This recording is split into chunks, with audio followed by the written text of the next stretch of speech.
Think and grow rich एक famous self help और प्रेरणादायक बुक है जिसे नेपोलियन हिल ने 1937 में लिखा था। यह बुक सफल लोगों की आदतों और मानसिकता, हैबिट्स और माइंडसेट पर आधारित है और बताती है कि कोई भी व्यक्ति सही सोच, सही योजनाओं और मेहनत से सफलता प्राप्त कर सकता है। नेपोलियन हिल ने think and grow rich book लिखने में लगभग 25 साल का समय लगाया। इस बुक के लिए उन्होंने करीब 500 से ज्यादा सफल लोगों से मुलाकात की और उनकी सफलता के पीछे के रहस्य को समझाया। उन्होंने 25 साल तक अलग अलग क्षेत्रों के सफल करोड़पतियों का इंटरव्यू भी लिया और उनकी सोच, आदतों और रणनीतियों को समझाया। उन्होंने इन्हीं सिद्धांतों को कुछ प्रमुख नियमों में बताया और जोड़ा है। तो वीडियो में बने रहिए और मैं आपसे रिक्वेस्ट करूंगा कि चाहे कुछ भी हो जाए, आप इस किताब की समरी को पूरा सुने, क्योंकि मुझे विश्वास है कि जिन नियमों ने लाखों करोड़ों लोगों की जिंदगी बदली है, वही नियम हमारी और आपकी जिंदगी भी बदल सकती है। जिस किताब को लिखने में 25 साल लग गए, आप उस किताब के लिए 1-2 घंटे तो दे ही सकते हैं।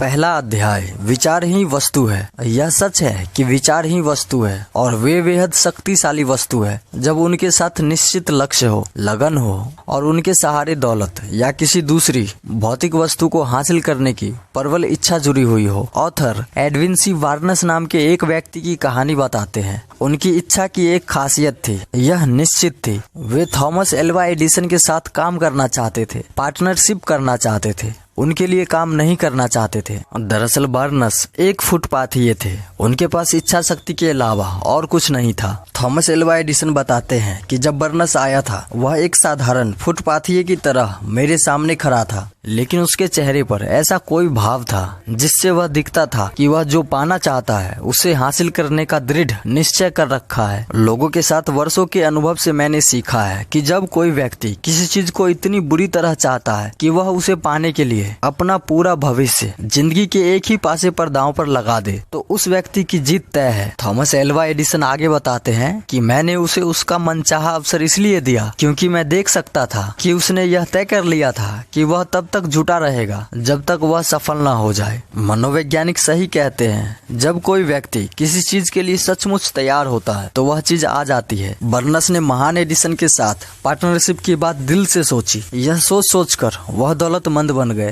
उनके पास शुरुआत में कुछ भी नहीं था। उस वक्त तो वे इतना ही जानते थे कि वे क्या चाहते थे और उनमें अपनी मनचाही चीज हासिल करने तक डटे रहने का संकल्प था। ऑथर दूसरी कहानी बताते हैं, सोने से 3 फुट दूर। असफलता का एक आम कारण यह है कि लोग अस्थायी पराजय के बाद मैदान छोड़ देते हैं। हर व्यक्ति कभी न कभी यह गलती जरूर करता है। बात गोल्डन रश के दौर की है। एक व्यक्ति सोने की खोज के अभियान में जुट गए। कई सप्ताह की मेहनत के बाद उन्हें चमकते हुए सोने की झलक दिखाई दी। खुदाई करने वाली मशीनें नीचे जा रही थी।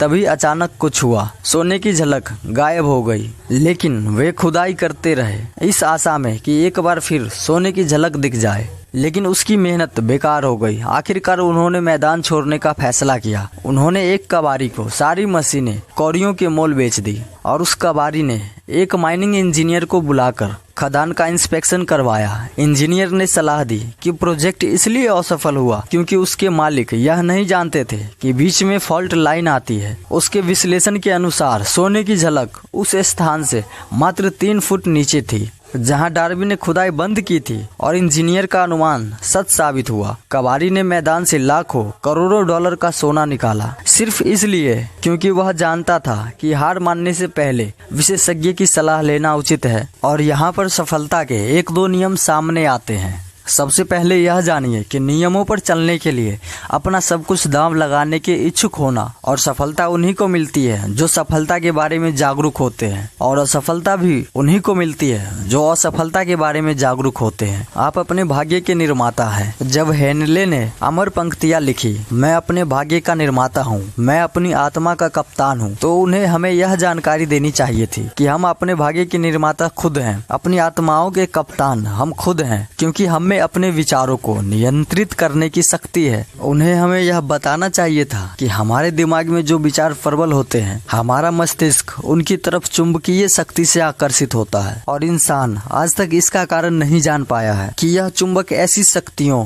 लोगों और जीवन की परिस्थितियों को आकर्षित क्यों करता है जो हमारे प्रबल विचारों से संबंध होते हैं। उसे हमें यह बताना चाहिए था कि ढेर सारी दौलत हासिल करने से पहले हमें अपने मन में दौलत हासिल करने की प्रबल इच्छा का चुंबकीय विचार रखना चाहिए। हमें धन के बारे में जागरूक बनना चाहिए जब तक कि दौलत की प्रबल इच्छा इसे हासिल करने की कोई निश्चित योजना न बनवा दे। इससे पहले कि हम वीडियो में आगे बढ़े, आपको एक और बात पता होनी चाहिए कि इस किताब में बताए जाने वाले सिद्धांत किसी एक इंसान की खोज नहीं है। ये सिद्धांत कई लोगों के लिए काम कर चुके हैं और आप भी अपने लाभ के लिए इस्तेमाल कर सकते हैं। साथ ही एक और विचार को अपने मन में बसा लें, याद कर लें या दीवार पर लिखकर चिपका दें, और वह विचार है कि इंसान का मस्तिष्क जो सोच सकता है और जिसमें यकीन कर सकता है वह उसे हासिल भी कर सकता है। अध्याय 2, इच्छा सभी उपलब्धियों का शुरुआती बिंदु, अमेरिकी दिशा में पहला कदम। अब याद कीजिए पहली कहानी को, जब Edwin C Barnes Thomas Alva Edison के पास किसी फुटपाथिये जैसे हुलिये में गए थे, लेकिन उनके विचार शहंशाहों जैसे थे। बार्नस की इच्छा सिर्फ आशा नहीं थी, यह सिर्फ कामना नहीं थी, यह एक तीव्र प्रबल इच्छा थी जो सबसे ऊपर थी और हर चीज के पार जाती थी। उनकी इच्छा एक निष्ठ थी, उनका एक निश्चित लक्ष्य था, थॉमस एल्वा एडिसन का पार्टनर बनना, और पार्टनर बनने के बाद उन्होंने करोड़ों डॉलर कमाए। दरअसल बार्नस इसलिए सफल हुए क्योंकि उन्होंने एक निश्चित लक्ष्य चुना था और उन्होंने उस लक्ष्य को हासिल करने में अपनी सारी ऊर्जा, इच्छा शक्ति, प्रयास और हर चीज झोंक दी थी। देखिए, हर वह आदमी जो किसी काम में जीत हासिल करना चाहता है उसे अपने जहाज जलाने के लिए तैयार रहना चाहिए और अपने पीछे हटने के सारे रास्ते बंद करने का इच्छुक रहना चाहिए। देखिए, हर वयस्क आदमी जो धन का मतलब समझता है वह धन चाहता है, लेकिन केवल चाहने भर से दौलत नहीं मिल जाती। दौलत निश्चित रूप से आती है अगर दौलत हासिल करने की प्रबल इच्छा हो, ऐसी इच्छा जो दिलो दिमाग पर हावी हो जाए और स्थायी मानसिक अवस्था बन जाए। अगर दौलत हासिल करने की योजना बनाई जाए या निश्चित तरीके खोजे जाएं, और अगर उन योजनाओं पर दृढ़ता और लगन से जुटे रहा जाए और असफलता को पहचानने से इनकार कर दिया जाए, तो उसे दौलत जरूर मिलती है और वह हर हाल में अपने किसी भी लक्ष्य को हासिल कर सकता है। अब आप ये बताइए कि क्या आपके भी दिमाग में कोई प्रबल इच्छा है?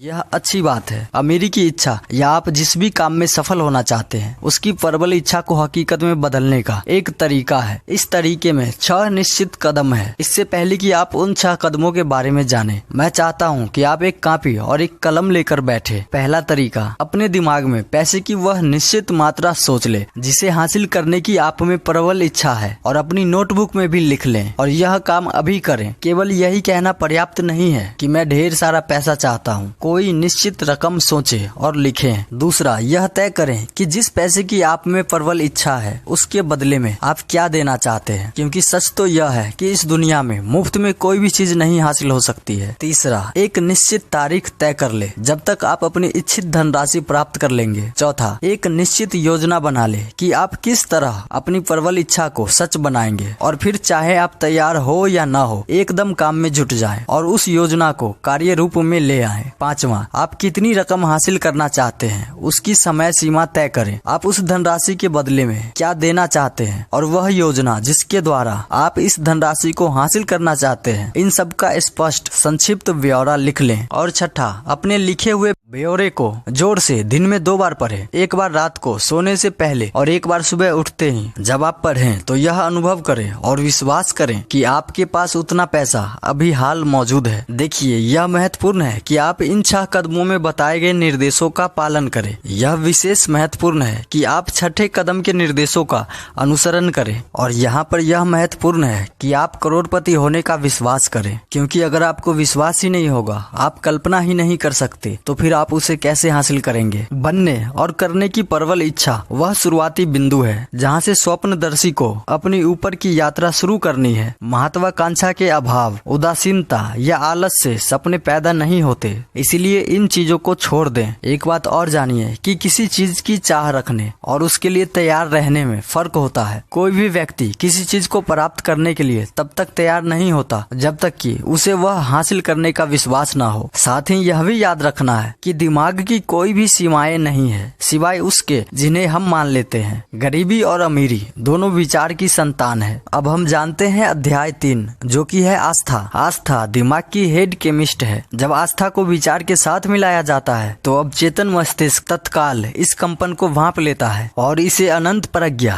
यानी इनफाइनाइट इंटेलिजेंस को भेज देता है, जैसा कि प्रार्थना के साथ होता है। सकारात्मक भावनाओं में सबसे मजबूत भाव है आस्था, प्रेम और सेक्स। अब सबसे महत्वपूर्ण सवाल कि आस्था कैसे विकसित करें। देखिए, आस्था विकसित करने का सबसे महत्वपूर्ण तरीका है आत्मनिर्देश देना, ऑटो सजेशन। अगर आप आस्था के भाव को अपनी इच्छा के अनुसार विकसित करना चाहते हैं तो इसका एकमात्र तरीका है कि आप अपने अवचेतन मस्तिष्क को बार बार सकारात्मक निर्देश देते रहें। शायद आप इस बात को ज्यादा अच्छी तरह से समझ सकेंगे अगर मैं आपको बता दूं कि कई लोग अपराधी किस तरह बनते हैं। एक प्रसिद्ध क्रिमिनोलॉजिस्ट के शब्दों में, जब लोग पहली बार अपराध के संपर्क में आते हैं तो वे इससे नफरत करते हैं, परंतु अगर वे कुछ समय तक अपराध के संपर्क में रहते हैं तो वे इसके आदी हो जाते हैं और इसे सहन करने लगते हैं। अगर वे ज्यादा लंबे समय तक अपराध के संपर्क में रहते हैं तो वे आखिरकार इसमें शामिल हो जाते हैं और इससे प्रभावित हो जाते हैं। और इसीलिए जब आप सकारात्मक लोगों के साथ रहते हैं, एफर्मेशंस सुनते और बोलते हैं, तो इससे आपका अवचेतन मस्तिष्क भी प्रभावित होता है। अवचेतन मस्तिष्क विश्वास और आस्था की स्थिति में दिए गए किसी भी आदेश को जिसके बारे में आपको विश्वास हो कि वह हकीकत में बदल जाएगा, सबसे सीधे और प्रैक्टिकल तरीके से इसे भौतिक समतुल्य में बदल देगा। आस्था एक मानसिक अवस्था है जिसे आत्म सुझाव द्वारा विकसित किया जा सकता है। आस्था ही वह अमृत है जो विचार के आवेग को जीवन शक्ति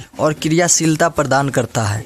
आस्था एक मानसिक अवस्था है जिसे आत्म सुझाव द्वारा विकसित किया जा सकता है। अपने आप में आस्था रखें, परमपिता में आस्था रखें। इससे पहले कि हम शुरू करें, आपको एक बार फिर याद दिलाना जरूरी है कि आस्था ही वह अमृत है जो विचार के आवेग को जीवन शक्ति और क्रियाशीलता प्रदान करता है। यही एक वाक्य याद रखने लायक है, इसलिए मैं फिर से बोलता हूँ कि आस्था ही वह अमृत है जो विचार के आवेग को जीवन शक्ति और क्रियाशीलता प्रदान करता है। आस्था धन कमाने का शुरुआती बिंदु है। आस्था उन सभी चमत्कारों और सभी रहस्यों का आधार है जिन्हें विज्ञान के नियमों के आधार पर स्पष्ट नहीं किया जा सकता। आस्था असफलता का इकलौता इलाज है। आस्था वह तत्व है, वह रसायन है जिसे जब प्रार्थना के साथ मिलाया जाता है तो इंसान अनंत प्रज्ञा के साथ सीधा संपर्क करता है। अब हम आत्मविश्वास का फॉर्मूला जानते हैं जिसे डेली बेसिस पर रिपीट करके, सुनकर या पढ़कर या बोलकर हम आत्मविश्वास विकसित कर सकते हैं। आत्मविश्वास का फॉर्मूला: पहला, मैं जानता हूँ कि मुझ में जीवन के निश्चित लक्ष्य को हासिल करने की योग्यता है और इसलिए मैं खुद से यह अपेक्षा रखता हूँ कि मैं इसे हासिल करने के लिए निरंतर और लगन से कार्य करूँ। और यहाँ पर अभी मैं ये वादा करता हूँ कि मैं इसी तरह से कार्य करूंगा। दूसरा, मुझे एहसास है कि मेरे मस्तिष्क के प्रबल विचार अंततः अपने आप को बाहरी भौतिक कार्यों में बदल लेंगे और धीरे धीरे अपने आप को भौतिक वास्तविकता में रूपांतरित कर लेंगे। इसलिए मैं अपने विचारों को हर दिन 30 मिनट तक इस बात पर एकाग्र करूंगा कि मैं किस तरह का इंसान बनने के बारे में सोच रहा हूँ, ताकि मेरे मस्तिष्क में इसकी एक स्पष्ट तस्वीर रहे। तीसरा, मैं जानता हूँ कि आत्म सुझाव के सिद्धांत के प्रयोग के द्वारा मैं जिस भी इच्छा को अपने मस्तिष्क में निरंतर बनाए रखूंगा वह अंततः किसी प्रैक्टिकल तरीके के द्वारा अपने आप को भौतिक समतुल्य में बदल लेंगे और मुझे वह वस्तु हासिल हो जाएगी जिसका मैंने लक्ष्य बनाया है। इसलिए मैं हर दिन 10 मिनट इस काम में दूंगा कि मैं आत्मविश्वास का विकास करूं। चौथा, मैंने स्पष्ट रूप से जीवन में अपने प्रमुख निश्चित लक्ष्य का वर्णन लिख लिया है और मैं कोशिश करना कभी नहीं छोड़ूंगा जब तक कि मुझ में इसे हासिल करने का पर्याप्त आत्मविश्वास विकसित न हो जाए। अंतिम और पांचवा, मुझे पूरी तरह एहसास है कि कोई भी संपत्ति या पद तब तक लंबे समय तक बना नहीं रह सकता जब तक कि यह सत्य और न्याय पर आधारित न हो। इसलिए मैं ऐसी किसी भी गतिविधि में शामिल नहीं होऊंगा जिसमें इससे प्रभावित होने वाले सभी लोगों को लाभ न हो। तो ये आत्मविश्वास के फॉर्मूला है भाई। ये बहुत महत्वपूर्ण है कि आप इसे अपनी डायरी में लिखें और रोज सुबह और शाम इसे पढ़ें। साथ ही साथ यह भी जान ले कि अगर आप सोचते हैं कि आप हारेंगे तो आप हार चुके हैं। अगर आप सोचते हैं कि आप में हिम्मत नहीं है तो आप में नहीं है। अगर आप जीतना चाहते हैं लेकिन सोचते हैं कि आप नहीं जीत सकते तो यह लगभग तय है कि आप नहीं जीत पाएंगे, क्योंकि दुनिया में हमने यह पाया है कि सफलता किसी व्यक्ति की इच्छा से शुरू होती है। यह पूरी तरह से मानसिक स्थिति पर निर्भर होती है। आप यह भी जान ले कि जीवन के युद्ध में हमेशा हमेशा वही नहीं जीतता जो सबसे ताकतवर या तेज होता है, बल्कि जल्दी या देर से वह जीतता है जो सोचता है कि वह जीत सकता है। आप यह जरूरी बात भी जान ले कि शोध के दौरान लेखक ने पाया कि सैकड़ों सफल लोगों के जीवनियों उपलब्धियों के विश्लेषण से यह पता चलता है कि उनमें से लगभग सभी की सफलता के पीछे किसी न किसी महिला के प्रेम का प्रभाव स्पष्ट रूप से था। अध्याय 4 आत्म सुझाव। अवचेतन मस्तिष्क को प्रभावित करने का तरीका। अमेरिकी दिशा में तीसरा कदम। अब हम आत्म सुझाव के बारे में जानेंगे। आत्म सुझाव की श्रेणी में वे सारे विचार और सुझाव आते हैं जो हमारी पांचों इंद्रियों के माध्यम से हमारे मस्तिष्क तक पहुंचते हैं। आप जिन प्रबल विचारों को चेतन मस्तिष्क में रहने की अनुमति देते हैं वे आत्म सुझाव के सिद्धांत के द्वारा अपने आप अवचेतन मस्तिष्क तक पहुंचते हैं और इसे प्रभावित करते हैं। आपका अवचेतन मस्तिष्क उन्हीं विचारों को पहचानता और उन्हीं के हिसाब से काम करता है जिनमें प्रबल भावना और प्रबल इच्छा होती है। इस बात को आप इस तरह भी समझ सकते हैं कि ऐसे शब्द जिनमें कोई फीलिंग नहीं होती हो अवचेतन मस्तिष्क को प्रभावित नहीं करते हैं। आपको तब तक अच्छे परिणाम नहीं मिलेंगे जब तक कि आप यह न सीख जाएं कि आस्था और भावना के साथ किस तरह से शब्दों या विचारों को अवचेतन मस्तिष्क तक पहुंचाया जाए। आपके अवचेतन मस्तिष्क को प्रेरित करने के 6 कदम जो कुछ देर पहले हमने जाना है उसका इस्तेमाल करें और आत्म सुझाव के जरिए अपने अवचेतन मस्तिष्क को प्रभावित करें। उदाहरण के तौर पर आप मान लीजिए कि आज से 5 साल बाद 1 जनवरी तक 50 लाख रुपया कमाना चाहते हैं और आप इस धन के बदले में अपनी जो सेवाएं देना चाहते हैं उसे भी लिख लें और यह भी जान ले कि हर मुश्किल, हर असफलता, हर दुख में इसके बराबर या इससे बड़े लाभ का बीज छुपा होता है। अध्याय 5 विशेषज्ञ ज्ञान। व्यक्तिगत अनुभव या विचार। अमेरिकी दिशा में चौथा कदम। अब हम देखेंगे विशेषज्ञ ज्ञान। दरअसल ज्ञान 2 तरह का होता है, एक है सामान्य ज्ञान और दूसरा है विशिष्ट ज्ञान। सामान्य ज्ञान चाहे कितना ही ज्यादा क्यों न हो, धन जमा करने में यह ज्यादा उपयोगी नहीं होता है। जैसे कि ज्यादातर प्रोफेसरों के पास बहुत कम पैसा होता है और ज्ञान देना उनकी विशेषज्ञता है। ज्ञान से पैसा नहीं आता जब तक कि धन जमा करने का लक्ष्य न बनाया जाए और इस लक्ष्य को प्राप्त करने के लिए कार्य की व्यवहारिक योजना बनाकर इस ज्ञान को संगठित न किया जाए और बुद्धिमानी पूर्वक इसका प्रयोग न किया जाए। हर वह आदमी शिक्षित है जो जानता है कि जरूरत पड़ने पर उसे ज्ञान कहाँ से मिलेगा और फिर उस ज्ञान को निश्चित कार्य योजना में व्यवस्थित कैसे करेगा। आप वह सारा ज्ञान हासिल कर सकते हैं जिसकी आपको जरूरत है और वो भी बहुत आसानी से। YouTube पर ऐसे बहुत सारे चैनल हैं जिन्हें आप सब्सक्राइब कर सकते हैं। किसी भी विशेष विषय पर ऑथर्स ने बहुत सारी किताबें लिखी है, आप उन्हें पढ़ सकते हैं और अपना विशेष ज्ञान बढ़ा सकते हैं। थॉमस एडिसन अपनी जिंदगी में सिर्फ 3 महीने स्कूल गए थे।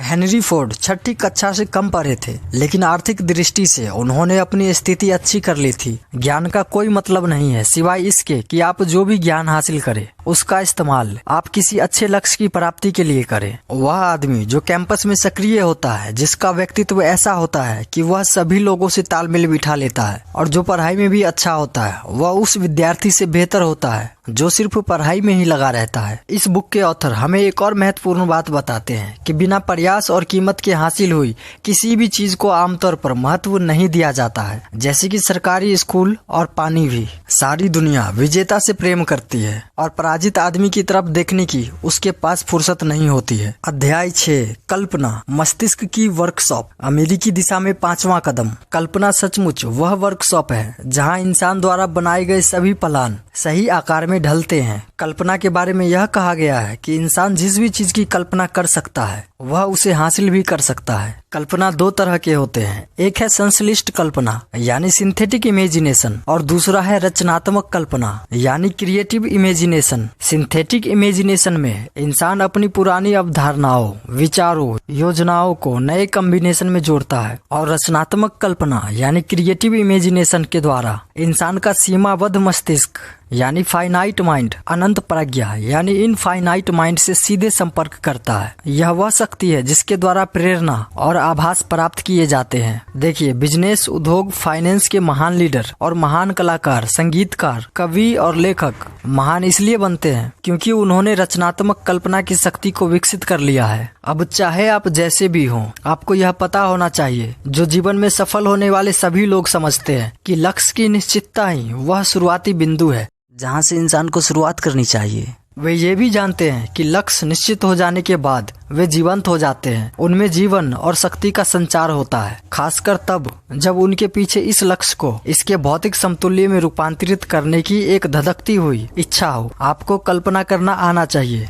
आप जिस किसी चीज का भी लक्ष्य बनाए उसे कल्पना में पूरा होते देखें और संतुष्टि महसूस करें। अध्याय 7, सुव्यवस्थित योजना। अब हम देखते हैं सुव्यवस्थित योजना यानी कि इच्छा को कर्म में साकार करना। अब तक आप यह जान गए हैं कि इंसान जो कुछ भी हासिल करता है वह इच्छा के रूप में शुरू होता है। इच्छा ही हमें चीजें हासिल करने की पहले दौर में ले जाती है। अब हम यह निर्देश जानेंगे कि किस तरह हम योजना बना सकते हैं। पहला, धन कमाने की आपकी योजना बनाने और पूरे होने में आपको जितने लोगों के समूह की आवश्यकता हो उतने लोगों से जुड़े। बाद में बताए गए तरीकों से हम मास्टरमाइंड का जिक्र करेंगे। योजना बनाने के लिए जो सिद्धांत बताए जा रहे हैं इनका प्रयोग अनिवार्य है, इसे नजरअंदाज न करें। दूसरा, अपना मास्टरमाइंड समूह बनाने से पहले यह फैसला करें कि आप अपने समूह के सदस्य को उनके सहयोग के बदले में क्या लाभ दे सकते हैं, क्योंकि कोई भी व्यक्ति किसी मुआवजे के बिना अनंत काल तक काम नहीं करेगा। कोई भी समझदार व्यक्ति पर्याप्त मुआवजे के बिना दूसरे व्यक्ति से काम करने का आग्रह या आशा नहीं करेगा, हालांकि हो सकता है कि यह हमेशा धन के रूप में न हो। तीसरा, सप्ताह में कम से कम 2 बार और जितना अधिक संभव हो अपने मास्टरमाइंड समूह के सदस्यों से मिले, जब तक कि आप मिलकर धन कमाने के लिए आवश्यक योजनाएं पूरी तरह न बना ले। चौथा, अपने मास्टरमाइंड समूह के हर सदस्य के साथ आपका तालमेल आदर्श होना चाहिए। अगर आप इस निर्देश का पूरी तरह पालन नहीं करेंगे तो आप असफल हो सकते हैं। मास्टरमाइंड सिद्धांत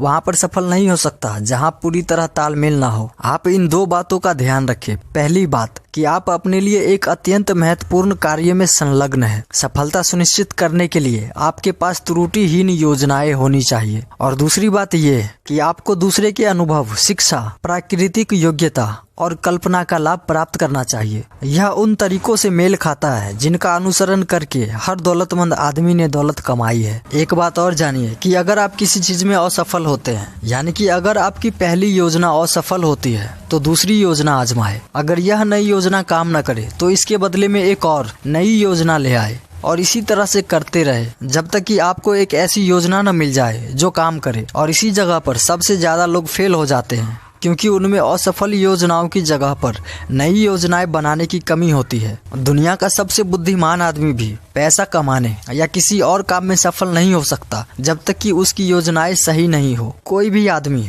तब तक नहीं हारता जब तक कि वह मैदान न छोड़ दे, जब तक कि वह अपने मन में हिम्मत न हार जाए। ऐसा भी कहा जा सकता है कि भगौड़े लोग कभी नहीं जीतते और जीतने वाले लोग कभी नहीं भागते। कुछ लोग मूर्खतावश यह विश्वास करते हैं कि केवल पैसे से ही पैसा कमाया जा सकता है, लेकिन यह सच नहीं है। प्रबल इच्छा ही वह सब कुछ है, वह माध्यम है जिसके द्वारा पैसा बनाया जा सकता है। अब हम देखते हैं लीडर के गुण, क्योंकि हर एक सफल लोग लीडर भी होते हैं। लीडर का पहला गुण है साहस। कोई आदमी यह नहीं चाहता कि उसके लीडर में आत्मविश्वास और साहस की कमी हो। दूसरा गुण है आत्मनियंत्रण। वह आदमी जो खुद को नियंत्रित नहीं कर सकता दूसरों को कभी नियंत्रित नहीं कर सकता। तीसरा गुण है न्यायपूर्ण आचरण। न्यायपूर्ण आचरण के बिना कोई भी लीडर अपने एम्प्लॉय का सम्मान नहीं हासिल कर सकता, न ही उसे लंबे समय तक बनाए रख सकता है। चौथा गुण है निर्णय की निश्चितता। जो आदमी दुलमुल निर्णय लेता है वह बताता है कि उसे खुद पर विश्वास नहीं है और ऐसा आदमी दूसरों का सफलतापूर्वक नेतृत्व नहीं कर सकता। पांचवा गुण है योजनाओं की निश्चितता, एक निश्चित पक्का योजना होना। और छठा गुण है जितना मिले उससे ज्यादा देने की आदत। और सातवां गुण है सुखद व्यक्तित्व। कोई भी लापरवाह आदमी सफल लीडर नहीं बन सकता। आठवां गुण सहानुभूति और समझ। सफल लीडर को अपने समर्थकों के प्रति सहानुभूति रखनी चाहिए। और नौवां गुण विवरण की कुशलता। सफल लीडरशिप के लिए यह भी जरूरी है कि वह लीडर की स्थिति के डिटेल में भी सही हो। 10वां गुण पूरी जिम्मेदारी लेने की इच्छा। सफल लीडर को अपने समर्थकों की गलतियों और कमियों की पूरी जिम्मेदारी लेने के लिए तैयार रहना चाहिए। 11वां गुण सहयोग। सफल लीडर को एक अच्छा सहयोगी होना चाहिए जो सबकी मदद भी करे। ऑथर आगे बताते हैं कि अगर आप में योग्यता है, प्रशिक्षण है और अनुभव है तो आप भी बहुत बड़ी धनराशि कमा सकते हैं। और जो लोग बेहद अमीर बनने लायक सौभाग्यशाली नहीं है वे कम अमीर तो बन ही सकते हैं। अवसर ने आपके सामने अपना खजाना खोलकर रख दिया है। सामने से आए, वह चुने जो आप चाहते हैं।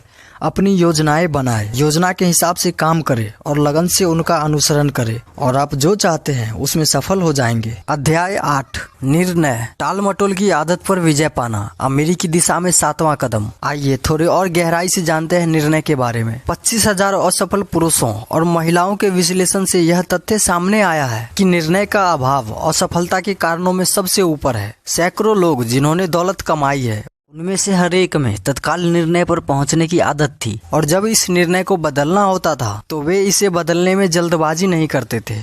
जो लोग दौलत कमाने में असफल थे, उनमें से हर एक या तो निर्णय लेता ही नहीं था या लेता भी था तो बहुत देर लगाता था, लेकिन वह लिए गए निर्णय अक्सर बदल लेता था और उसमें जल्दबाजी दिखाता था। हेनरी फोर्ड के कई उत्कृष्ट गुणों में से एक था निर्णय पर तत्काल और निश्चित रूप से पहुंचने की आदत और उस निर्णय को बदलने में देर लगाना। यह गुण मिस्टर फोर्ड में इतना अधिक था कि इससे उनकी छवि जिद्दी व्यक्ति की बन गई थी। यही गुण था जिसकी वजह से मिस्टर फोर्ड ने अपना प्रसिद्ध मॉडल टी दुनिया की सबसे खूबसूरत कार बनाना जारी रखा, जबकि उनके सभी परामर्शदाता और कार के कई खरीदार भी इसे बदलने के लिए उनसे आग्रह कर रहे थे। अगर आप निर्णय पर पहुंचते समय दूसरों की राय से प्रभावित होते हैं तो आप अपनी इच्छा को धन में रूपांतरित करने की बात तो छोड़ ही दे, आप किसी भी काम में सफल नहीं होंगे। अगर आप दूसरों की राय से ही प्रभावित होते रहते हैं तो आपकी अपनी कोई इच्छा नहीं होगी। दरअसल जब निर्णय लेना हो और आपको समझ में नहीं आ रहा हो तो ऐसे में आपको अपने मास्टरमाइंड समूह के सदस्यों के अलावा किसी दूसरे को विश्वास में न ले और अपने मास्टरमाइंड समूह के चयन के बारे में बेहद सतर्क रहे, ताकि आप केवल उन्हीं को चुने जो आपके लक्ष्य के प्रति पूरी सहानुभूति और उत्साह अनुभव करता हो।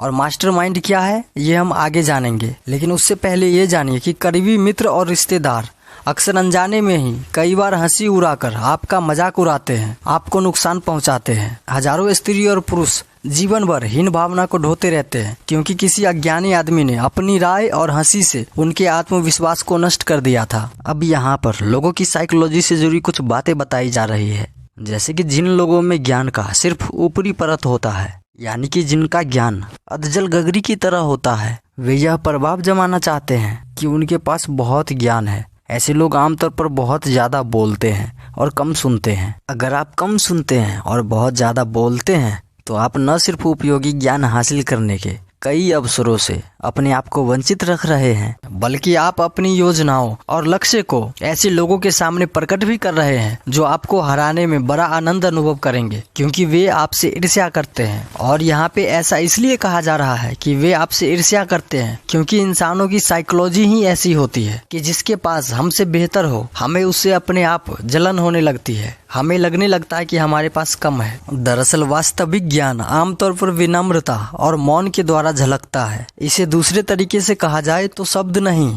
बल्कि कर्म का महत्व सबसे अधिक होता है। जानिए आप क्या चाहते हैं और आपको यह आमतौर पर मिल जाएगा। अगर प्रबल इच्छा को विचार या समर्थन मिले तो इसमें अपने आप को भौतिक समतुल्य में बदलने की प्रवृत्ति होती है। जो लोग तत्काल और निश्चित निर्णय करते हैं वे जानते हैं कि वे क्या चाहते हैं और आमतौर पर यह उन्हें मिल भी जाता है। दुनिया में उस इंसान को जगह देने की आदत होती है जिसके शब्दों और कार्यों से पता चलता है कि वह जानता है कि वह कहाँ जा रहा है। 98% लोग आज ऐसे पदों पर सिर्फ तनख्वाह के लिए काम कर रहे हैं क्योंकि उनमें किसी निश्चित पद की योजना बनाने के लिए निश्चित निर्णय लेने की शक्ति का अभाव था और उनमें यह ज्ञान भी नहीं था कि नियोक्ता का चुनाव कैसे किया जाए। अध्याय 9 लगन, अमेरिकी दिशा में 8वां कदम। अब हम जानते हैं लगन के बारे में। दरअसल यह आस्था उत्पन्न करने के लिए आवश्यक और निरंतर प्रयास है। आपकी इच्छा को आर्थिक समतुल्य में रूपांतरित करने की प्रक्रिया में लगन एक अनिवार्य तत्व है। लगन का आधार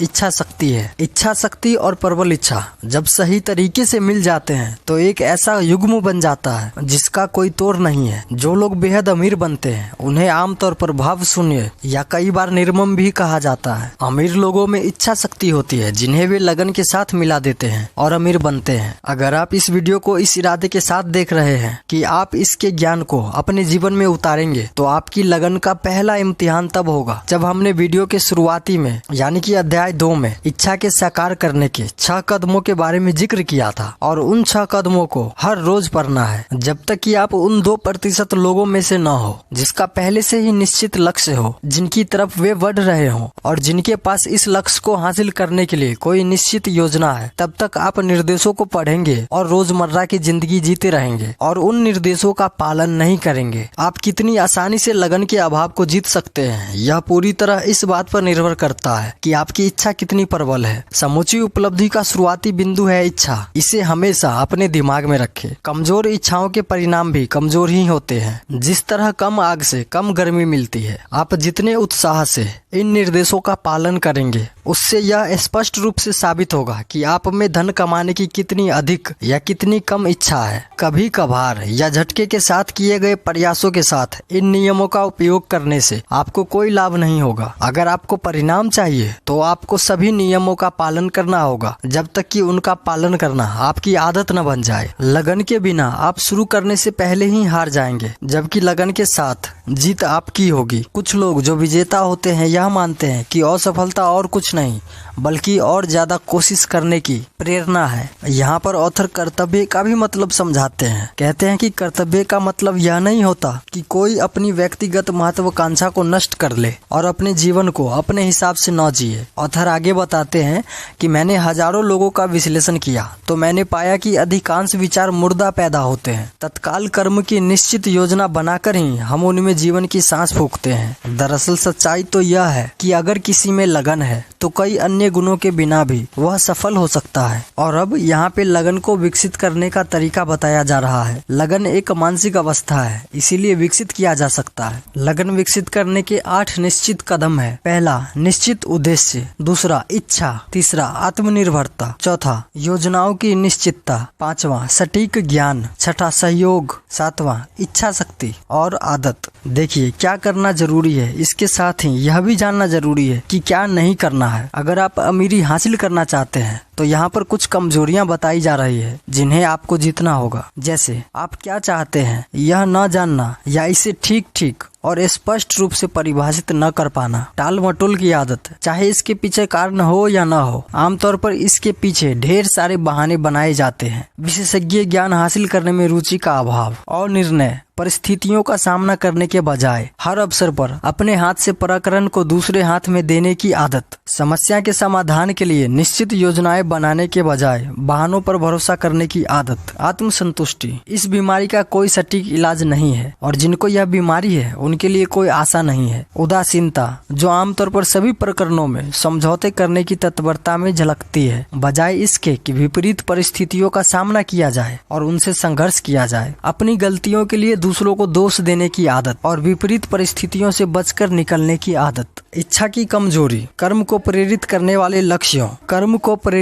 वाले लक्ष्यों के चुनाव में लापरवाही के कारण ऐसा होता है। पराजय की संभावना नजर आते ही मैदान छोड़ने की आदत। सुव्यवस्थित योजनाओं की कमी, जिन्हें लिखा नहीं गया है और इसलिए उनका विश्लेषण नहीं किया जा सकता। विचारों के साथ आगे बढ़ने को नजरअंदाज करने की आदत या अवसर आने पर इसका लाभ न उठाने की आदत। दृढ़ इच्छा करने के बजाय सिर्फ कल्पना लोक में विचरण करना। अमीरी के लक्ष्य के बजाय गरीबी के साथ समझौता करने की आदत। कुछ बनने, कुछ करने और कुछ हासिल करने की महत्वाकांक्षा का अभाव। अमीरी के शॉर्टकट की खोज, बदले में बराबरी का मूल्य चुकाए बिना कुछ हासिल करने की कोशिश, जो आमतौर पर जुए या ऐसी ही आदतों में झलकती है। और आलोचना का डर, कई लोग सिर्फ इसलिए योजना नहीं बना पाते या उन पर अमल नहीं कर पाते क्योंकि वे डरते हैं कि लोग क्या सोचेंगे, क्या करेंगे या क्या कहेंगे। यह शत्रु इस सूची में सबसे प्रमुख है क्योंकि यह आमतौर पर अवचेतन मस्तिष्क में रहता है, जहां इसकी उपस्थिति दिखाई नहीं देती है। और बाद वाले अध्याय में हम 6 मूलभूत डरों को देखेंगे। तो ये वे 16 कमजोरियां हैं जिन पर आपको विजय पाना है ताकि आप अमीरी प्राप्त कर सकें। आप अमीरी हासिल करना चाहते हैं तो आपको यह भी पता होना चाहिए कि अमीरी सिर्फ कल्पनाओं से नहीं आती है। अमीरी निश्चित योजनाओं की प्रतिक्रिया स्वरूप ही आती है, जिसके पीछे निश्चित लक्ष्य हो और निरंतर लगन हो। अब हम जानते हैं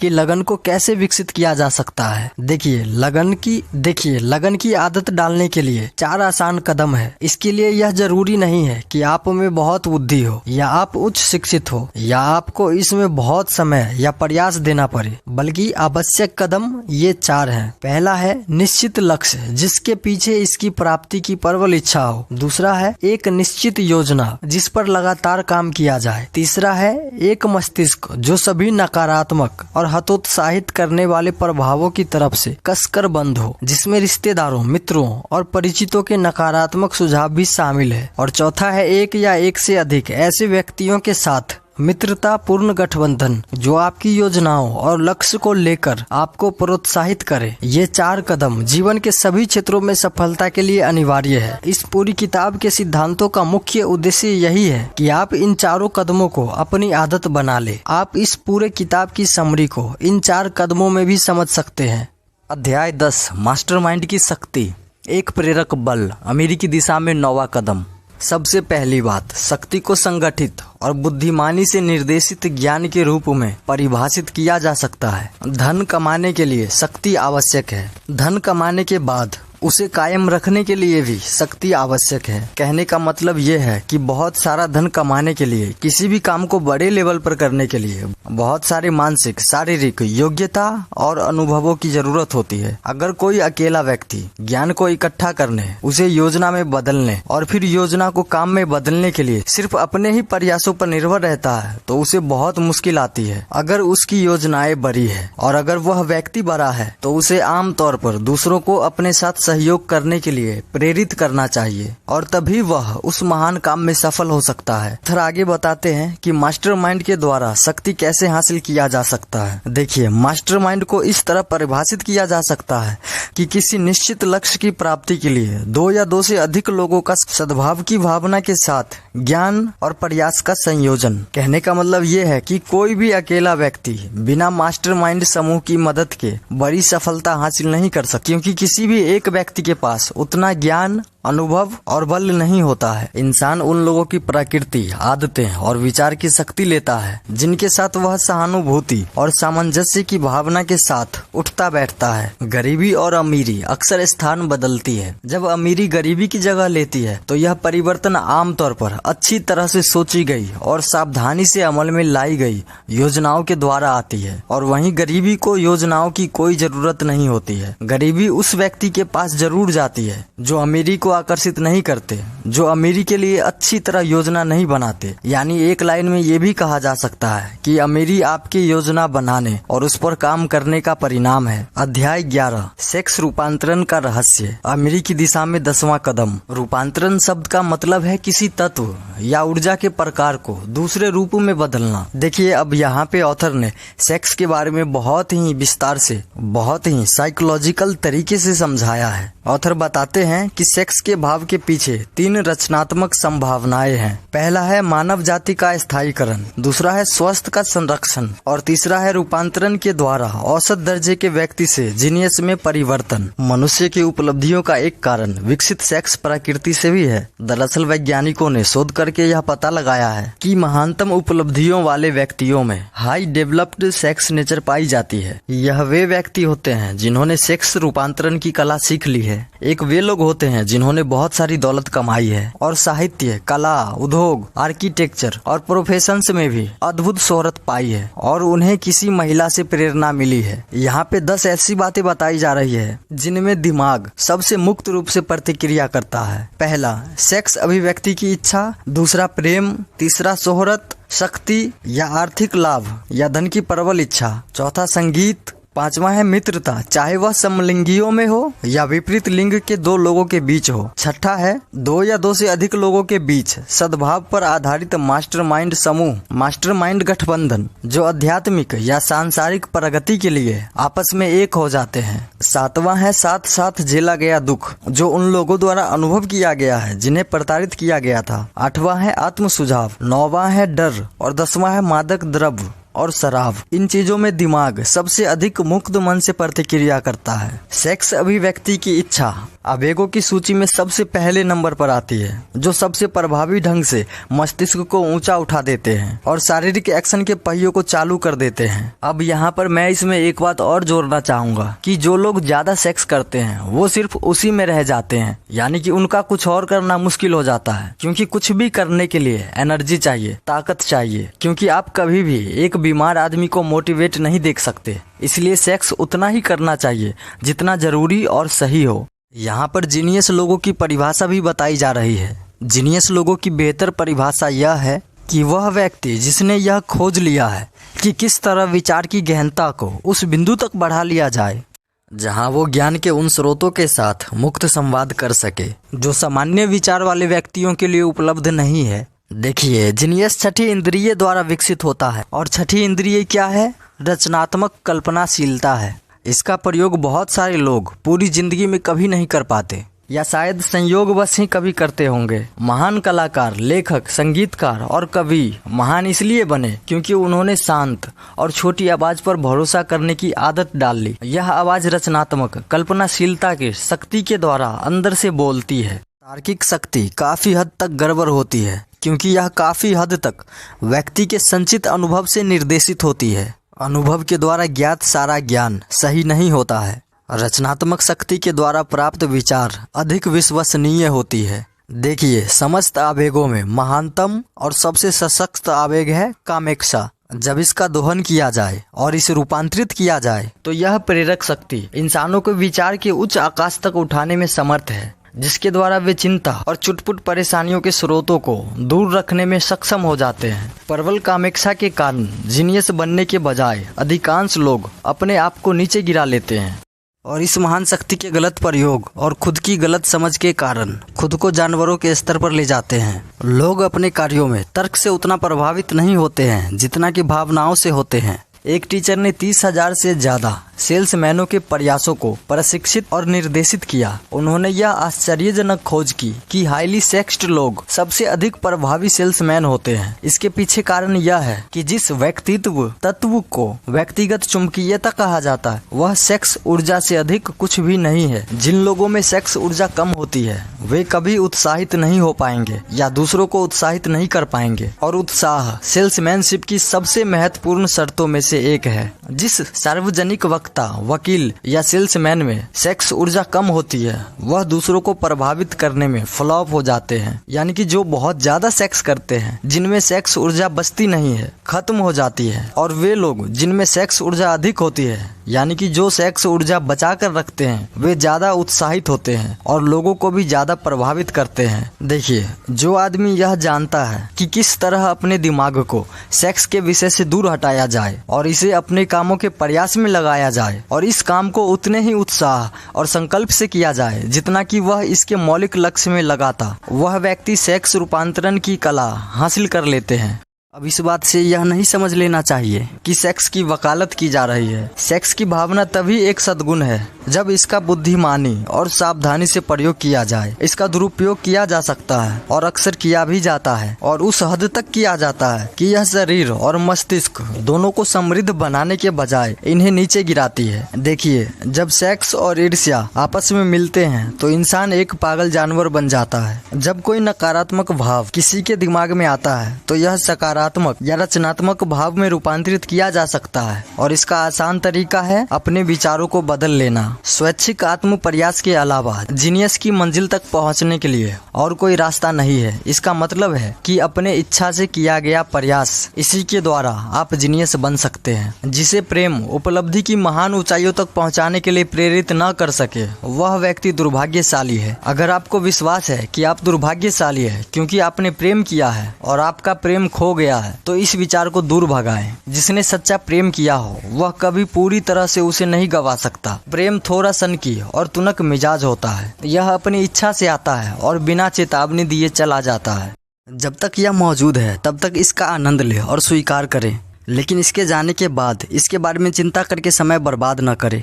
आपके चिंता करने से यह वापस नहीं आ जाएगा। जब रोमांस का भाव प्रेम और सेक्स के साथ जुड़ जाता है तो इंसान के सीमाबद्ध मस्तिष्क और अनंत प्रज्ञा के बीच की बाधाएं हट जाती है। वह पति भाग्यशाली है जिसकी पत्नी प्रेम, सेक्स और रोमांस की भावनाओं के बीच के सच्चे संबंध को समझती है। एक बहुत पुरानी कहावत है, किसी की पत्नी उसे बना सकती है या मिटा सकती है, लेकिन इसका कारण हमेशा स्पष्ट नहीं होता है। बनाना या मिटाना इस बात पर निर्भर करता है कि पत्नी प्रेम, सेक्स और रोमांस की भावनाओं को कितनी अच्छी तरह से समझती है। विवाहित लोग अक्सर बहुत सारी छोटी छोटी बातों पर झगड़ने लगते हैं। अगर इनका सही विश्लेषण किया जाए तो समस्या का असली कारण अक्सर इन विषयों का अज्ञान या उदासीनता मिलेगा। पुरुष की सबसे महान शक्ति है महिला को प्रसन्न करने की उसकी इच्छा, और पुरुष की महिला को प्रसन्न करने की इसी अंतर्भूत इच्छा के कारण ही महिलाओं को यह शक्ति मिलती है कि वह पुरुष को बना सकती है या मिटा सकती है। देखिए, कुछ पुरुष जानते हैं कि वे अपनी पसंद की महिलाओं, अपनी पत्नी, अपनी प्रेमिका,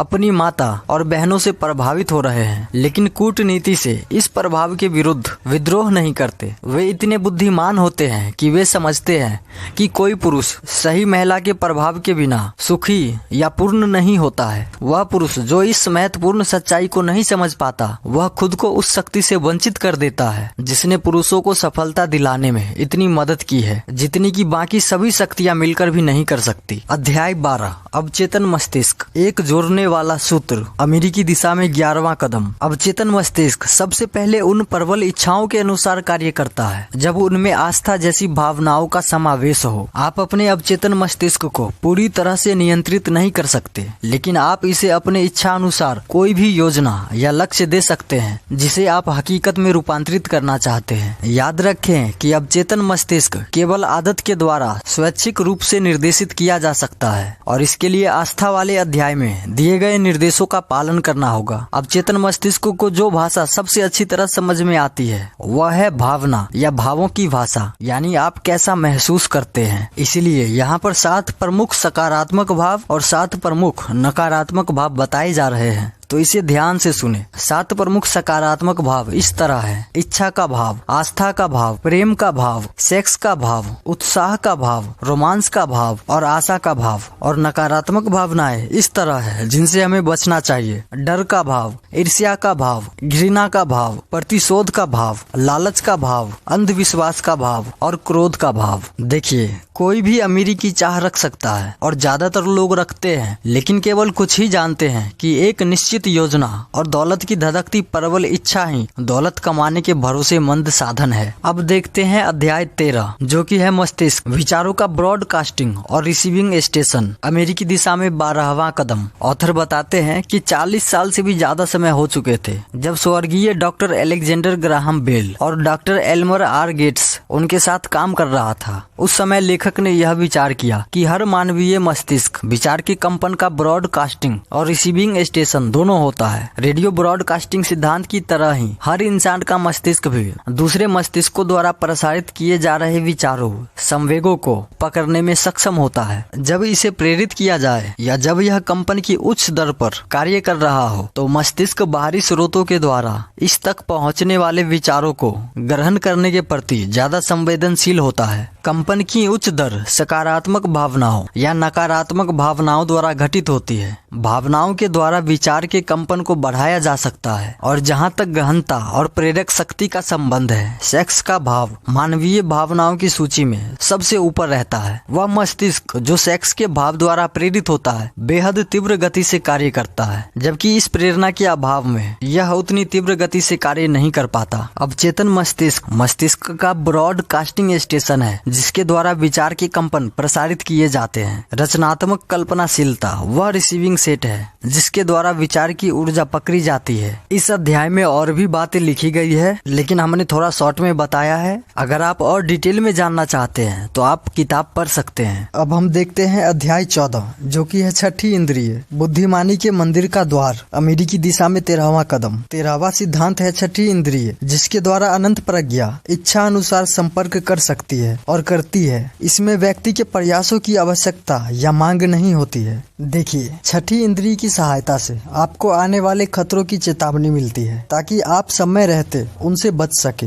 और आपको समय पर अवसरों की सूचना भी मिल जाती है ताकि आप उन्हें गले लगा सके। छठी इंद्रिय के विकास के साथ ही आपकी सहायता और आपकी सेवा के लिए एक रक्षक यानी कि देवदूत आ जाता है, जो आपके सामने बुद्धिमानी के मंदिर के द्वार हमेशा के लिए खोल देता है। अब यहाँ पर ऑथर अपने छठी इंद्रिय के अनुभव से जुड़े एक कहानी बताते हैं। ऑथर बताते हैं कि प्रकाशन के लिए एक भी पंक्ति लिखने से बहुत पहले या जनता के बीच भाषण देने का प्रयास करने से भी पहले मैंने उन 9 लोगों का अनुसरण करने और खुद के चरित्र को दोबारा आकार देने की आदत डाली, जिनके जीवन और जिनके काम से मैं सबसे अधिक प्रभावित हुआ था। यह 9 लोग थे Emerson, Paine, Edison, Darwin, Lincoln, Burbank, Napoleon, Ford और कार्नेगी। कई सालों तक हर रात को मैं इस समूह के साथ काल्पनिक परामर्श बैठकें करता रहा, जिन्हें मैं अपने अदृश्य सलाहकार कहता हूँ। तरीका यह था कि हर रात को सोने से ठीक पहले मैं अपनी आंखें बंद कर लेता था और अपनी कल्पना में इन लोगों को अपने साथ एक परामर्श मेज के चारों तरफ बैठा देखता था। यहाँ मुझे न सिर्फ उनके साथ बैठने का अवसर मिलता था जिन्हें मैं महान समझता था, बल्कि मैं उस समूह में सबसे प्रभावशाली व्यक्ति भी था, क्योंकि मैं उस समूह का चेयरमैन था। और उस मीटिंग में वे जो भी सवाल पूछना चाहते थे अलग अलग व्यक्तियों से, उन्हें उनका जवाब भी मिलता था। अब आत्म सुझाव द्वारा चरित्र बनाने का तरीका बताया जा रहा है। एक बात जान ले कि सभी व्यक्ति अपने प्रबल विचारों और इच्छाओं के कारण ही वैसे बनते हैं जैसे वे होते हैं। गहराई में बैठी हर इच्छा यह प्रभाव डालती है कि इंसान उसकी बाहरी अभिव्यक्ति चाहता है, जिसके द्वारा उस इच्छा को यथार्थ में रूपांतरित किया जा सके। आत्म सुझाव चरित्र निर्माण में एक सशक्त तत्व है। दरअसल यह इकलौता सिद्धांत है जिसके द्वारा चरित्र बनता है। आप अपनी कल्पना में उन लोगों की मीटिंग कर सकते हैं जिनसे आप प्रभावित या जो आपके आदर्श हैं। आप अपने हिसाब से अपनी कल्पना में ही उनसे सवाल जवाब कर सकते हैं। अध्याय 15 डर के 6 प्रकार। इस अध्याय में हम जानेंगे 6 प्रकार के डर। इससे पहले कि इस फिलॉसफी के किसी हिस्से को आप सफलतापूर्वक प्रयोग में ला सके, आपका मस्तिष्क इसे प्राप्त करने के लिए तैयार होना चाहिए। यह उन 3 शत्रुओं के अध्ययन, विश्लेषण और समझ से शुरू होती है जिन्हें आपको दूर भगाना होगा। असाधारण सफलता के लिए आपको दूर भगाना होगा अनिर्णय, शंका और डर, क्योंकि छठी इंद्रिय तब तक काम नहीं करेगी जब तक कि यह तीनों शत्रु या इनमें से एक भी आपके दिमाग में बने रहे। इनमें से एक भी जहां मिलेगी, बाकी के दोनों वहीं आसपास होंगे। देखिए, 6 मूलभूत डर इस प्रकार हैं। पहला है गरीबी का डर, दूसरा है आलोचना का डर, तीसरा है बुरे स्वास्थ्य का डर, चौथा है प्रेम के बिछोह का डर, पांचवा है बुढ़ापे का डर और छठा है मौत का डर। बाकी सभी डर कम महत्वपूर्ण है। बाकी के सभी डरों को इन 6 शीर्षकों में शामिल किया जा सकता है। सबसे पहले आप यह जानिए कि डर मानसिक अवस्था से अधिक कुछ भी नहीं है। यह सच है, इसमें कोई गुंजाइश नहीं कि किसी तरह के विचार में अपने भौतिक समतुल्य में बदलने की यानी रूपांतरित होने की प्रवृत्ति होती है।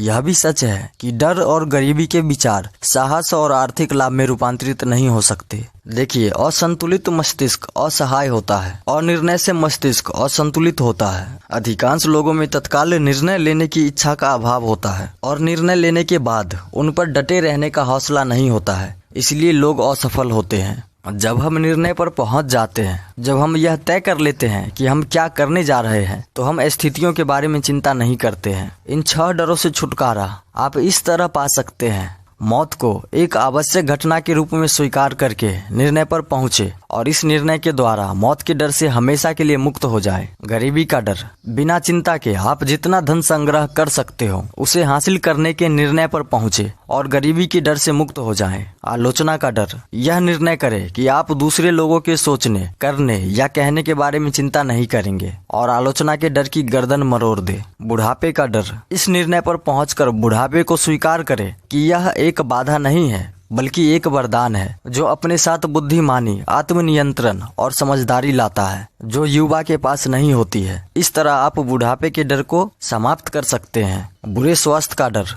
लक्षणों को भूलने के निर्णय पर पहुंचकर आप बुरे स्वास्थ्य के डर को जीत सकते हैं। यानी कि बार बार इस बात पे ध्यान न दें कि आपको कौन सी एक छोटी चीज हो गई है। प्रेम के बिछोह का डर, प्रेम के बिछोह के डर को आप इस निर्णय पर पहुंचकर जीत सकते हैं कि यदि आवश्यक हो तो आप बिना प्रेम के भी गुजारा कर सकते हैं। बल्कि सभी रूपों में आप चिंता की आदत को इस सामान्य निष्कर्ष पर पहुंचकर मार डालें कि जीवन में ऐसा कुछ भी नहीं है जिनका मूल्य इतना ज्यादा है कि हम चिंता करके उसकी कीमत चुकाए। इस निर्णय से संतुलन, मन की शांति और विचारों की शांति आएगी, जिनसे सुख आएगा। जिस आदमी का मस्तिष्क डर से भरा हो वह बुद्धिमत्ता पूर्ण कार्य के अपने अवसरों को नष्ट कर देता है और अपने संपर्क में आने वाले दूसरों लोगों के अवसरों को भी। जो व्यक्ति शब्दों द्वारा नकारात्मक या विध्वंसात्मक विचारों को व्यक्त करता है वह उन शब्दों के परिणामों को निश्चित रूप से अनुभव करेगा। जीवन में आपका उद्देश्य सफलता हासिल करना है। सफल होने के लिए आपको मन की शांति, जीवन की भौतिक आवश्यकता को प्राप्त करने और सबसे बढ़कर सुख हासिल करने की आवश्यकता है। नकारात्मक प्रभावों के प्रति अति संवेदनशीलता को छोड़ दें। यह भी जान ले कि नकारात्मक प्रभाव अक्सर आपके अवचेतन मस्तिष्क द्वारा आप पर प्रभाव डालते हैं, इसलिए उन्हें खोजना कठिन होता है और इसलिए आपको अपना मस्तिष्क उन लोगों के खिलाफ बंद रखना चाहिए जो आपको किसी भी रूप में हताश या उदास करते हैं। अपनी दवा को सबसे बड़े बक्से को खाली कर दे, सारी दवा गोलियों को फेंक दे और सर्दी, दर्द और काल्पनिक बीमारियों के मोह में फंसना बंद कर दे। उन लोगों के साथ खोजें जो आपको अपने लिए सोचने और कार्य करने के लिए प्रेरित करें और कष्टों की उम्मीद न करें, क्योंकि उनमें यह प्रवृत्ति होती है कि वे निराश नहीं करते। अब अंतिम में एक दो बात मैं और बताना चाहूँगा। अब एडिसन के बारे में जानिए। एडिसन जानते थे कि मस्तिष्क ऐसी कोई भी चीज बना सकता है जिसके बारे में यह कल्पना कर सके और जिस पर इसे विश्वास हो। जो लोग बहुत सारी दौलत चाहते हैं उन्हें यह याद रखना चाहिए कि हेनरी फोर्ड और अधिकांश काम करने वाले लोगों में इकलौता अंतर यह था कि फोर्ड के पास एक मस्तिष्क था और उन्होंने उसे नियंत्रित किया था। दूसरों के पास भी मस्तिष्क था लेकिन उन्होंने उसे नियंत्रित करने का प्रयास नहीं किया। मस्तिष्क को नियंत्रित करने के सभी तरीकों में सबसे प्रैक्टिकल तरीका है अपने आप को एक निश्चित लक्ष्य की तरफ व्यस्त रखने की आदत, जिसके पीछे एक निश्चित योजना हो और दृढ़ इच्छा हो। तो दोस्तों, अभी आपने सुना think and grow rich book की समरी। इसको और गहराई से जानने और समझने के लिए आप इस किताब को पढ़ सकते हैं और मैं आपको विश्वास दिलाता हूँ सिर्फ इस एक किताब में वो सब कुछ है जो एक आदमी को सफलता हासिल करने के लिए चाहिए या एक आदमी को एक अच्छा व्यक्तित्व हासिल करने के लिए चाहिए। ये किताब हमें बहुत कुछ सिखाती है। अगर आप किताब नहीं पढ़ सकते तो आप इसी ऑडियो समरी को बार बार सुन सकते हैं, क्योंकि यहाँ पर बहुत गहराई से बताया गया है। एक एक बारीकी को ध्यान में रखकर आपके सामने प्रस्तुत किया है। हमारी मेहनत के लिए आप एक लाइक तो कर ही सकते हैं और चैनल को सब्सक्राइब भी कर ले और फैमिली फ्रेंड्स में शेयर करना बिल्कुल मत भूले, क्योंकि जितनी जरूरत आपको इस किताब की, इस ऑडियो समरी की है, उतनी ही जरूरत बाकी के लोगों को भी है। थैंक यू दोस्तों, मिलते हैं एक और वीडियो में।